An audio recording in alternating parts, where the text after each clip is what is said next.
About 1:30 in the morning, our son Hudson woke up about 2 hours before he was typically going to wake up. Got up, fed him, put him back down, and went back to bed, and I was just drifting off to sleep when I heard him snoring, which the snoring was exaggerated, so I thought he was joking around about not having to get up with the baby. I came back in the room. I was still making the fake snoring that she thought I was making, and she knew something was wrong. So, I'm nudging him, and he's not responding, and I'm nudging him harder, and realized that he was not responding in any way.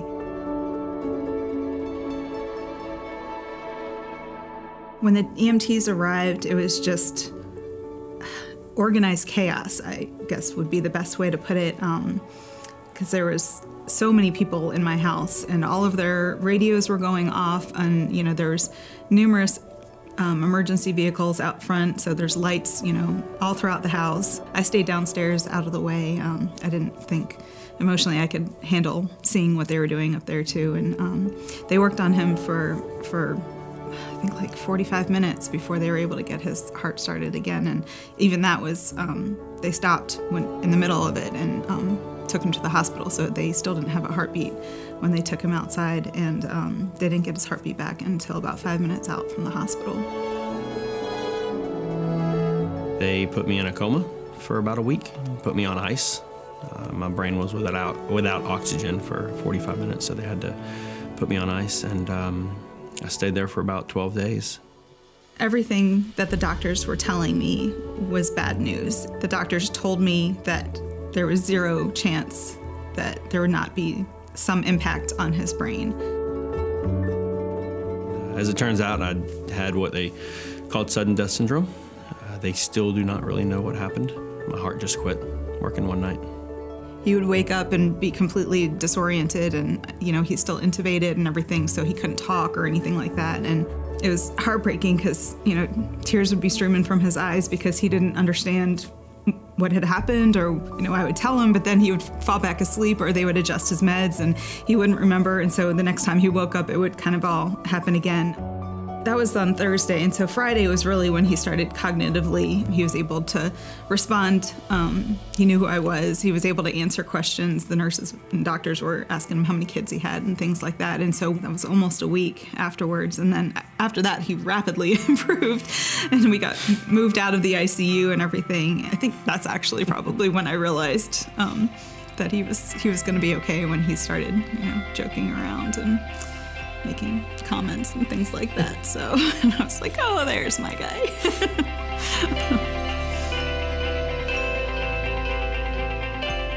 It's definitely been a big adjustment. I was obviously very active before. There's been a lot of changes. I can't drive a car, so I'm very dependent on Shara right now, and just trying to figure out how to, get my heart strong again. And I feel normal, which is the hard part, but I know it's not.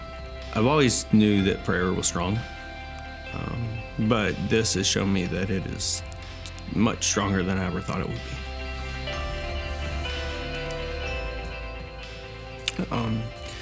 The amount of support and prayers that have come to us has just been overwhelming. People that have come up to me or written notes and cards that have said, "Look, man, this faith thing that you got going on with your church, it's made me and my family pray for you. And we've been praying for you now, since you've been in this hospital. Rarely do I go out that I don't see somebody I know, but, someone will stop me and say, hey, are you David? Can I talk to you for a minute? Or the cards. I've gotten cards from China. Shara has a cousin in China, and cards from there, and people in their church that I've never met, just letting us know they're praying for us and stuff, so. Through all of this, God was everywhere. That night, in the midst of all of the chaos and everything going on, I was perfectly aware of how at peace I was. I wasn't panicked or anything like that. Obviously I was worried and wasn't sure what was happening and, scared for my husband, but I was very calm, I think.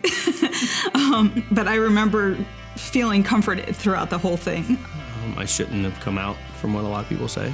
I shouldn't be talking, from what a lot of people say.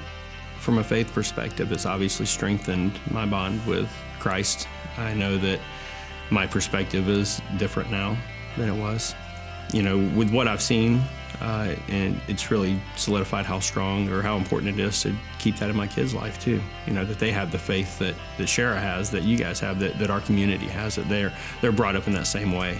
We've talked about moving out to the country, and we have all these pipe dreams of living out with not as close neighbors and things like that. And now I can't even imagine that. I can't. And the fact that we had people from all areas of our life, between neighbors and F3 and church friends and work friends, and I don't know, they all just worked so well together, and all areas of our life was covered because we had different friends and different circles, and everybody just kind of gathered our family up and took care of us.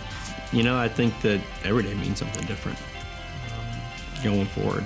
I know that waking up, specifically, there's a prayer of thanks and thankfulness for being here. Obviously, Easter's no different, being able to wake up and celebrate Christ and the resurrection is a gift any day of the week, regardless of pending circumstances or other things that might have happened in the past. But I think this year is a little more special, as is every day, I think. My name's David Ray. This is my wife, Shara. We have 4 kids, and we've been coming to Ashley Ridge since the beginning.